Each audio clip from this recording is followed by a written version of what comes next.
இதான் என்னோட Instagram page. Follow பண்ணாதவங்க ஃபாலோ பண்ணிக்கோங்க. இந்த சேனல்ல எந்த வீடியோ போட்டாலும் ஃபர்ஸ்ட் அப்டேட் இதுக்கு தான் வரும். இது நம்ம டெலகிராம் பேஜ், இதையும் ஃபாலோ பண்ணி வச்சுக்கோங்க. டெலகிராம்ல ஜஸ்ட் யூஸ் பண்ணி தமிழ் அனிமே _1 போட்டீங்கன்னா சேனல் முன்னாலேயே வரும், ஜாயின் பண்ணிக்கோங்க. அப்புறம் யாரெல்லாம் இந்த சேனலை சப்ஸ்கிரைப் பண்ணலையோ சப்ஸ்கிரைப் பண்ணி வச்சுக்கோங்க. 200K சப்ஸ்கிரைபர்ஸ் இருந்தாங்களே, அதை சீக்கிரமா அச்சீவ் பண்ண பார்க்கலாம். அக்கட்சுக்கில் ஜாயின் பண்ண விரும்புகிறவங்க ஜாயின் பட்டன் ப்ரெஸ் பண்ணி 299 பே பண்ணி உள்ளே சேர்ந்துக்கலாம். அதில் உங்களுக்கான எக்ஸ்க்ளூசிவ் கண்டென்ட்ஸ் காத்திருக்கும்.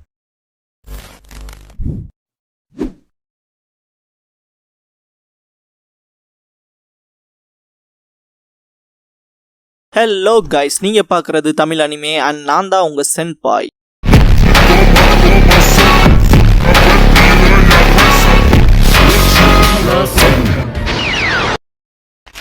இந்த வீடியோவில் பொருட்டோ நருட்டோ நெக்ஸ்ட் ஜெனரேஷன்ஸோட எபிசோட் 146 பார்க்க போறோம். பொருட்டோ, கோக்குரி, மிட்சுகி செல்லை விட்டு வெளியே வந்திருப்பாங்க நைட் டைம். பொருட்டோ ஒரு குறிப்பிட்ட இடத்துல தடுப்பான், பார்த்தா லைட் பாஸ் ஆகும். கோக்குரி இன்னும் கொஞ்சம் முன்னால போனா வாட்டர் டேங்க் வந்துருமான்னு கேட்பான். பொருட்டோ ஆமா சாரடா அந்த டேங்க் ஃபில் பண்ணி வச்சிருப்பா, அங்கதான் உங்களோட செலஸ்டியல் பிரசன்ஸ் ஜுட்ஸு அன்டன் பண்ண போறோம்பா. மிட்சுகி கிட்ட உன் விஷயங்கள் எப்படி போகுதுன்னு கேட்கவும், என்னோட ஸ்னேக்ஸை விட்டுருக்கேன், ஏதாவது ஒரு கார்ட் மூவ் வச்சாலே அந்த மூமெண்ட்டை பார்த்துட்டு சொல்லிடும்பா. டேங்குக்கு போறக்கான என்ட்ரன்ஸ்ல ஸ்னேக்குக்கும் அது கன்ஃபார்ம் பண்ணுவோம். மிட்சுகி போலான்பா.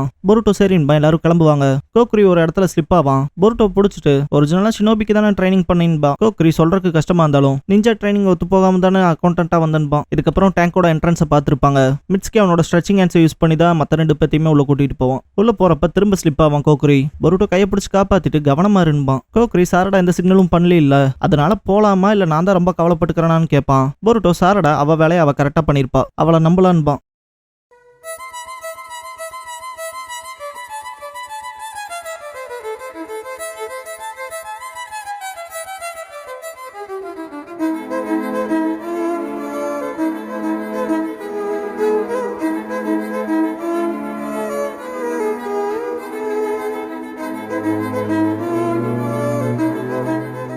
ஓப்பனிங் சாங் முடிஞ்சதுக்கப்புறமா எக்ஸிக்யூட்டிங் த பிரிசன் பிரேக்ங்கிற இந்த எபிசோடோட டைட்டில் போடுறாங்க. சாரடா பெங்காக்கு எதிரான சாட்சிகள் இருக்குன்னு சொல்லியிருப்பா இல்லையா, அது சாரடா ரூம்ல இருக்கான்னு பெங்கா செக் பண்ணுவான். ரூம்ல இருக்க பொருள்லாம் எடுத்து கண்ணா பின்னான்னு எறிவான். இந்த இடத்துல பெங்கா பொருட்டோ, மிட்சுகி அண்ட் கோக்குரியோட ஃபைல்ஸை பார்த்துட்டு இவங்களுக்கு ஏதாவது சம்பந்தம் இருக்குமோன்ட்டு செல்லுக்குள்ளேயே போய் தேடி பார்ப்பான். பொருட்டோ க்ளோன்ஸ் அரேஞ்ச் பண்ணி வச்சுட்டு தான் போயிருப்பான், காணாம போயிட்டுங்கிற சந்தேகம் வரக்கூடாதுன்னு. பெங்கா செல்குள்ள வந்ததை பார்த்துட்டு க்ளோன் என்னாச்சுன்னு கேட்கும். பெங்கா வயிற்றுலே ஒரு பஞ்ச் பண்ணுவான். க்ளோனுன்னு தெரியவும் கூட இருக்க காட் ஷாக் ஆகி அவன் மேலதான் செலஸ்டியல் பிரிசன் போட்டிருந்தமே எப்படின்னு கேட்பாங்க. பெங்கா அதெல்லாம் விட்டு தள்ளிட்டு முதல்ல போய் அவங்களை தேடுங்க, கண்டுபிடிச்சா எனக்கு சீக்கிரம் தெரியப்படுத்துங்கன்பா. காட்ஸ் ரொம்ப பரபரப்பா ஓடுறத பார்த்துட்டு மத்த கைதிகள் யாராவது தப்பிச்சிட்டாங்களா என்ன, உங்களுக்கு தான் ஆகணும்டா, எங்களையும் முதல் விடுவீங்க, நாங்களும் தப்பிச்சு போறோம்பாங்க. பெங்கா கெடாமா மட்டும் இருக்கிறத பார்த்துட்டு என்ன நீ மட்டும் இருப்ப போல, பொருட்டோ மத்தவங்களும் எப்படி தப்பிச்சு போனாங்கிற விஷயத்த சொன்னா, உனக்குன்னு இந்த ஜெயிலுக்குள்ள ஸ்பெஷல் பிளேஸ் உனக்கு ஒதுக்கி தரேன்பா. கெடாமா எனக்கு தூக்கம் டீப்பா வரும், அதனால சுத்தி இருக்க எதையும் கண்டுக்க மாட்டேன்பா. பெங்கா கேட்டு ஆத்திரப்பட்டு பங்க மட்டும் உதச்சிட்டு ரொம்ப கோவத்தோட வெளியே போவான். கைதிகள் சலசலப்பிடுறது அதிகமாகும். பெங்கா போறதை பார்த்துட்டுலாம் கத்துவாங்க. கெடாமா பொருட்டோ ரகசியமா செஞ்சுட்டு இருந்ததுன்னு சொல்லிட்டு போர்வையை விளக்கி எடுத்து பார்ப்பான். இந்த ஹோல தான் ஜுட்சுவால பண்ணிட்டு இருந்தானான்னு சொல்லிட்டு பார்ப்பான். பொருட்டோவோட க்ளோன் டிசப்பியர் ஆகவும் இங்க பொருட்டோக்கு தெரிய வரும் இல்லையா, அதை பத்தி மிட்சுகி அண்ட் கோக்குரி கிட்ட சொல்லுவான். க்ளோனை கண்டுபிடிச்சாங்க, நம்ம சீக்கிரமா செயல்படணும்னு. அப்படியே சாரடாவை காட்டுவாங்க. ஹோல்ல ஃபில் ஆகிற வாட்டர் அவளோட வாய் வரைக்கும் வந்திருக்கும். கண் முழிச்சிருவா. ரொம்ப நேரம் மயங்கிருப்பாளையே, தலைவலியா இருக்கும். இப்பதான் ஞாபகப்படுத்தி பாப்பா, பெங்கா கூட சண்டை போட்டுருக்கப்பதான் இங்க தவறி விழுந்துட்டோன்னு. ஆனா இந்த ஹோசுகி கேசலுக்குள்ள இப்படிப்பட்ட இடமா, கூடவே சீ வாட்டர்லாம் வேற வருதுன்னு யோசிச்சுட்டு இருப்பா. டக்குன்னு ஞாபகத்துக்கு வந்து பொருட்டோவையும் மத்தவங்களையும் சந்திக்க வேண்டிய இடத்துக்கு போய் பார்க்கணும்ல, டைம் ஆச்சுட்டு போவா. சக்கரா கண்ட்ரோல் பண்ணி தண்ணியில நடந்து போவா. சாரடா எந்த பக்கம் போறதுன்னு தெரிஞ்சா நல்லா இருக்கும்னு யோசிக்கிறப்ப சீலிங் ரொம்ப பக்கத்துல வரதை நோட் பண்ணுவா. இப்பதான் கீழே பாப்பா வாட்டர் லெவல் அதிகமாகிறது. பெங்கா அதுக்கப்புறம் வாட்டர் டேங்க் தண்ணி போகும் இல்லையா வால்வு, அந்த இடத்துக்கு வந்திருப்பான். அண்ட் ஆல்சோ பிளானையும் பார்த்திருப்பான். சாரடாவை அப்ரிஷியேட் பண்ணுவா. சின்ன பிள்ளையா இருந்தாலும் இவ்வளவு பெரிய வேலை பார்த்திருக்காளே, ஆனா கொஞ்சம் கிராட்டிடியூடோட இருப்பான். இப்ப தப்பிச்சு போறவங்கள ஈஸியா பிடிச்சிடலாம்ல அந்த பிளான்ஸ் தெரிஞ்சனால. கூடவே கோக்குரிய தனக்கு கிடைச்ச ஒரு லக்கா தான் பார்ப்பான். ஏன்னா அவனை சூக்கியோக்கு பிடிச்சு கொடுத்தா ஏகப்பட்ட பணம் கிடைக்கும் இல்லையா, அதனால. பெங்கா அதுக்கப்புறம் சமனிங் ஜுட்சு பண்ணுவான். சமனிங் அனிமலை காட்ட மாட்டாங்க. பெங்கா போ, இது உனக்கு சாப்பிடறதுக்கான நேரம்பா. அந்த மிருகத்தோட உருமல் சத்தம் பயங்கரமா இருக்கும். இதுக்கப்புறம் பொருட்டோ பக்கம் காட்டுவாங்க. யாராவது வராங்களான்னு கேட்பான் மிட்சுகி கிட்ட. யாரும் நம்மள பின்தொடர மாதிரி ஃபுட் ஸ்டெப்ஸ் கேட்கல, நம்ம ஃபுட் ஸ்டெப்ஸ் மட்டும் தான் இருக்குன்பா. அண்ட் சாரடா அவளோட ஒர்க்கை ப்ராப்பரா முடிச்சிருந்தான்னு சொல்லும் போதே பொருட்டோ அவ வேலையை தெளிவா பார்த்திருப்பான்பா. பெரிய பாதங்களால நடந்து வந்தா சவுண்ட்ஸ் கேட்கும் இல்லையா, அந்த மாதிரி சவுண்ட்ஸ் கேட்கும். அப்ரோச் ஆகிற மாதிரி கார்ட் பண்ணி நிப்பாங்க பொருட்டோ அண்ட் மிட்சுகி. பார்த்தா ஒரு டிஃபரெண்ட் கிரியேச்சர் பின்னால இருந்து தாக்கும். இதான் பெங்காவோட சமனிங். நாய் கூட எல்லாம் விளையாடுறதுக்கு எங்களுக்கு டைம் இல்லைன்ட்டு பொருட்டோ தாக்க போவான். அது ஃபயர் ஸ்டைல யூஸ் பண்ணும். கோக்குரி பார்த்து பயந்துட்டு பொருட்டோன்னு கத்துவான். பொருட்டோ எந்திரிச்சு நான் ஓகேவா தான் இருக்கேன்ட்டு கோக்குரி முதல்ல இங்க இருந்து தப்பிச்சு ஓட சொல்லுவான். கோக்குரி சொல்லவே தேவையில்லைன்ட்டு சிட்டா பறந்துருவான். அந்த நாய் கோக்குரியை தான் டார்கெட் பண்ணும். மிட்சுகி உன்னை போக விட்டது போல ஓடுறேன்ட்டு பிடிச்சிருவான் அவனோட ஸ்ட்ரெச்சிங் ஹேண்ட்ஸை யூஸ் பண்ணி. அது மிட்சுகியை சுத்த விடும். பொருட்டோ மாட்டியான்னு பஞ்ச் வைப்பான். அட்டாக் இன்டென்ஸா இருக்கும். அது காலியான்னு செக் பண்றப்ப புழுதி களையும். அதோட ரேஜும் கூட குறைஞ்சிருக்கு. இருக்காது. வேலைக்கு ஆகல போலேன்பா மிட்ஸ்கி. பொருட்டோ கடுப்பாவான். என்னடா பண்ணலாங்கிற மாதிரி ரெண்டு பேரும் பார்த்துட்டு இருக்கப்ப மிட்ஸ்கி பொருட்டோவை பின்னால போக சொல்லுவான். அவனோட லைட்னிங் ஸ்டைல் யூஸ் பண்ணுவான். 2 நாய் தலைக்கு இடையில லைட்னிங் போறத பார்த்துட்டு பொருட்டோ அதை மிஸ் பண்ணிட்டடான்பா. பார்த்தா மேல இருந்து அது மேல பாறை விழுகும். மிட்ஸ்கி சீலிங் கொலாப்ஸ் ஆகிற மாதிரி இருந்துச்சு, அதான் அதை பயன்படுத்திட்டேன். கொஞ்ச நேரத்துக்கு அதை நம்மளை சேஸ் பண்ணாதுன்பா. வேற லெவல்றான்னு பாராட்டுவான் பொருட்டோ. மிட்ஸ்கி நம்ம சீக்கிரமா கோக்ரியை கூட்டிட்டு போய் அவனோட செலஸ்டியல் பிரிசனை ரிமூவ் பண்ணும் அண்ட் ஆல்சோ சாரடாவை மீட் பண்ணணும்பா. பொருட்டோ இன்னும் கொஞ்சம் பொறுத்துக்கன்பா. கோக்ரி ஹாப்பியா சிரிப்பான். எல்லாரும் மீட்டிங் பாயிண்ட்டுக்கு வந்திருப்பாங்க. சாரடாக்காக வெயிட் பண்றப்ப தனி சவுண்ட் கேட்டுட்டு கோக்ரி ஓடுவான். பின்னால ஃபாலோ பண்ணிட்டு பொருட்டோ என்னாச்சுன்னு கேட்பான். கோக்ரி நல்லா லிசன் பண்ணுங்கன்பா. தனி சவுண்ட் கேட்டுட்டு புரிஞ்சுப்பாங்க. கோக்ரி ரொம்ப சந்தோஷப்படுவான். செலஸ்டியல் பிரிசன்ல இருந்து நான் ரிலீஸ் ஆக போறேன்னு. பொருட்டோ மிட்ஸ்கி கிட்ட நம்ம ஹோசுகி கேஸ்ல இருந்து வெளியேற போறோம்பா.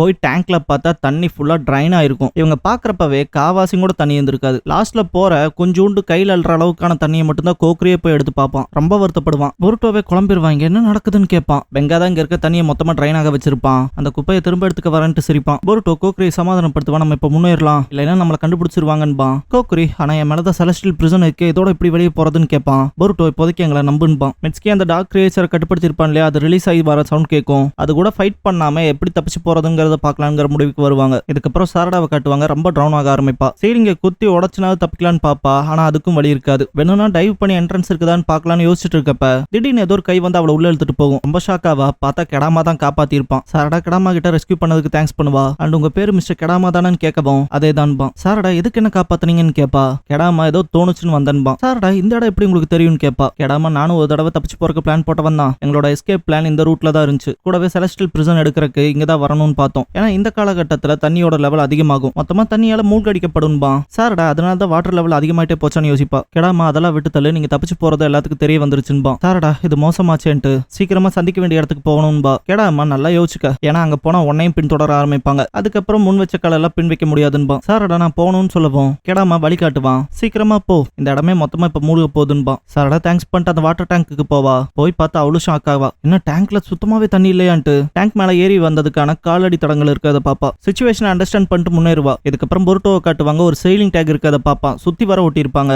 கோக்ரி அதை தாண்ட ட்ரை பண்றப்ப அவன் உடம்பு பூரா பத்திக்கிட்டே எரியும். இதுதான் ஹோசுகி கேஸ்லோட பார்டர் போலன்ட்டு இதுக்கு மேல போக முடியாதுன்னு யோசிப்பாங்க. காரணம் கோக்ரி உடம்புல அந்த செலஸ்டியல் பிரிசன் ஜுட்சு இருக்கு இல்லையா, அதனால. பொருட்டோ இன்னத்துக்கு இவர் உடம்புல இருக்க செலஸ்டியல் பிரிசனை மட்டும் ரிலீஸ் பண்ணியிருந்தா பிரிசன்ல இருந்து எஸ்கேப் ஆயிருக்கலாம். குறைஞ்சு போனது ஒன்றும் இல்ல. அதிகமா ஃப்ரெஷ் வாட்டர் கிடைக்கிற இடம் ஏதாவது வேற எங்கேயாவது இருக்கான்னு தேடி பாக்குறோம்ட்டு அது வரைக்கும் நீங்க எங்க வெயிட் பண்ணுங்கன்னு கோக்ரி கிட்ட. பார்த்தா அந்த டார்க் கிரியேச்சர் வந்துரும். முதல்ல ஒன்ன கட்டுப்படுத்தணும் பொருட்டோ. அது ஃபயர் யூஸ் பண்ணி அட்டாக் பண்ணும். பொருட்டோ உன்னை விட்டாதானு அட்டாக் பண்ண போவான். பெங்கா இந்த இடத்துக்கு வந்து ஃபயர் ஸ்டைல் ஃப்ளேம் கேப்சர் பண்ணுவான். பொடி பசங்களா எனக்கே நல்லா தண்ணி காட்டிட்டீங்களா. கோக்ரியை மட்டும் விட முடியாது. அவன் எனக்கு கிடைச்ச தங்க பொக்கிஷம், அவன் எனக்கு மட்டும் தான். பொருட்டோ பெங்கா மேல சமக்கடுப்பாவான். பெங்கா நீங்க இப்ப பாக்குற இந்த சம்மனிங் அனிமல் காலங்காலமா பிரிசன் கார்டுக்கு கொடுக்கப்படுறது. இது எஸ்கேப் ஆகிறவங்களை கண்டுபிடிச்சு ரெண்டா பிச்சு கிழிச்சிரும்பா. மிட்ஸ்கி ஸ்னேக் லைட்னிங் யூஸ் பண்ணுவான். டாச் பண்ணிருக்குங்க. பொருட்டோ இவ்வளவு தூரம் பண்ணி இப்படி ஆகுதுன்னு சொல்லிட்டு கடுப்பாவான். கோக்ரி தப்பிச்சு போறக்காக ஓடுறப்ப சீலிங் டேக் தாண்டிடுவான். உடம்பு புறம் பத்திக்கிட்டு எரியும். மிட்ஸ்கி அந்த டார்க் கிரியேச்சரோட மூவ்மெண்ட்டை ஸ்டாப் பண்றதுக்கு ஸ்ட்ரெச்சிங் ஹேண்ட்ஸ் யூஸ் பண்ணி கட்டி போடுவான். அந்த டார்க் கிரியேச்சர் ஒரு தலையை வச்சு மிட்ஸ்கியோட ஒரு கையை கடிச்சு தூக்கி வீசிரும். பெங்கா பொருட்டோ பக்கத்துல வந்துட்டு செலஸ்டியல் பிரிசன் ஜுட்சு இருக்கவங்க தப்பிக்க பார்த்தா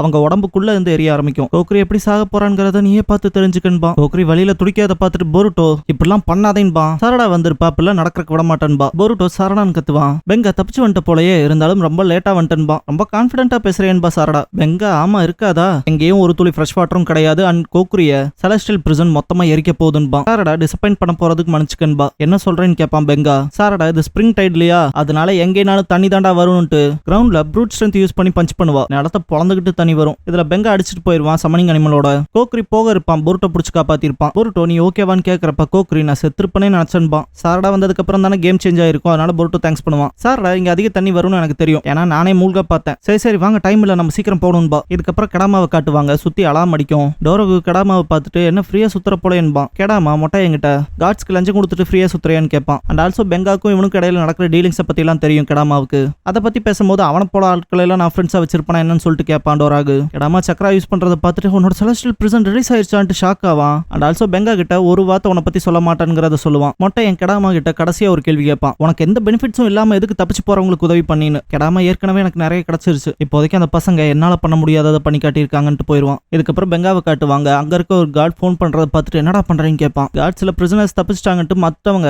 எதுக்கும் அடங்காம ரொம்ப சலசலப்பட்டு இருக்காங்கன்பா. அதுக்கு என்னடா பண்ண போறேன்னு கேட்பான் பெங்கா.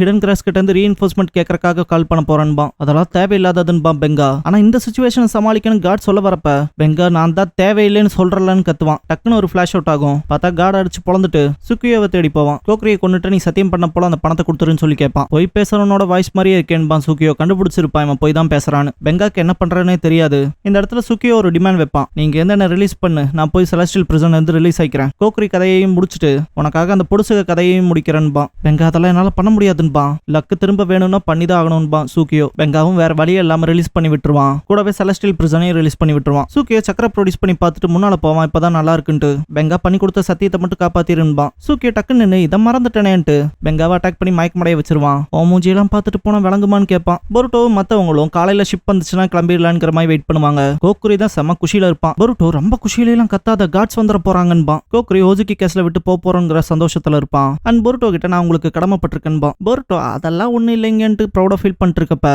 திடீர்னு ஷாக் ஆவான். பார்த்தா அட்டாக் நடந்திருக்கும், ஜஸ்ட் மிஸ் தப்பிச்சிருப்பாங்க. சூக்கியோ உன்னோட லக் எப்படி இருக்குங்கிறத லாஸ்ட் ஒரு டைம் பாத்திரலாமான்னு கேட்பான். சாரடா நீ சூக்கியோ வச்சேன்ட்டு ஷாக் ஆவா. சூக்கியோ இன்னைக்கு முழு நிலவு, அதோட வெளிச்சம் ரொம்ப அற்புதமா இருக்குல்லன்பான்.